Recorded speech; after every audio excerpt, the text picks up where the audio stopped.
ఇప్పుడైనా సరే చర్యలు తీసుకోండి అంటే కోర్టు వారు అసలు మా రూల్స్ వైలేట్ చేస్తే ఏ క్షణంలోనైనా మేము ఆర్డర్స్ ఇస్తాము, డిస్మాంట్లింగ్ ఆర్డర్స్ ఇస్తాము, మీరేం వరీ కావక్కర్లేదన్నారు.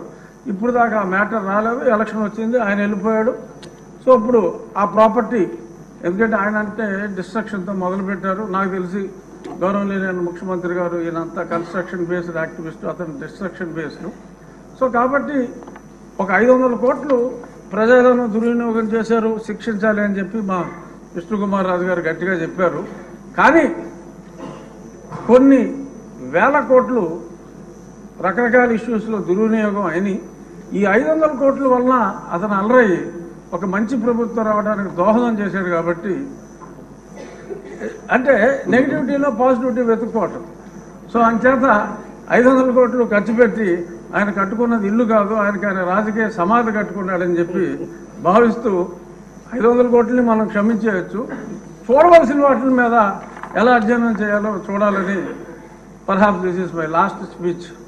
ఇక్కడ కూర్చుని మళ్ళీ దాలిక కట్టు కాబట్టి దీని మీద లాస్ట్. సో దీని మీద రేపు జరిగే చర్చ ఆసక్తిగా వచ్చా. సో ఇది నా పర్సనల్ ఒపీనియన్లో, అంటే నేను వేసిన కేసు కూడా అప్పుడు కొట్టివేయమని అడిగాం, ఇప్పుడు కొట్టివేయకూడదు కాబట్టి నా కేసు కూడా ఇంకా ఇన్ఫ్రాస్ట్రక్చర్స్గా నేను వెనక్కి తీసుకుంటాను. రామకృష్ణ బాబు గారు కూడా అసెట్ ఉండాలి కాబట్టి అప్పుడు మేమంతా కూల్చేమన్నాం.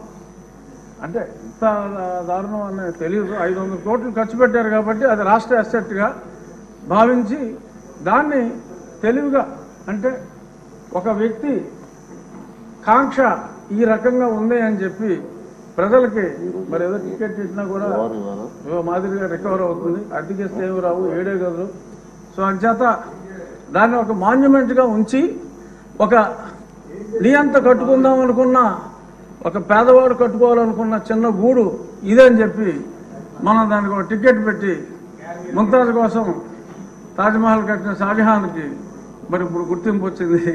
అలాగే దాన్ని మనం ఒక మాన్యుమెంట్గానే వాడుకుని ఒక నియంత కట్టుకున్న చిన్న ఇల్లుగా మనం అభివర్ణించి దాన్ని ఎటువంటి కూల్చివేతలు లేకుండా చక్కగా సౌందర్యంగా దాన్ని మెయింటైన్ చేయాలని చెప్పి టూరిజం మంత్రి గారిని మనస్ఫూర్తిగా కోరుకుంటూ మా విష్ణుకుమార్ రాజు గారు చెప్పిన చర్యలు ఎక్కడొద్దు, చర్యలు చాలా అట్లకు ఉందని తెలియజేస్తూ నమస్కారం. రామకృష్ణబాబు గారు, రామకృష్ణ గారు,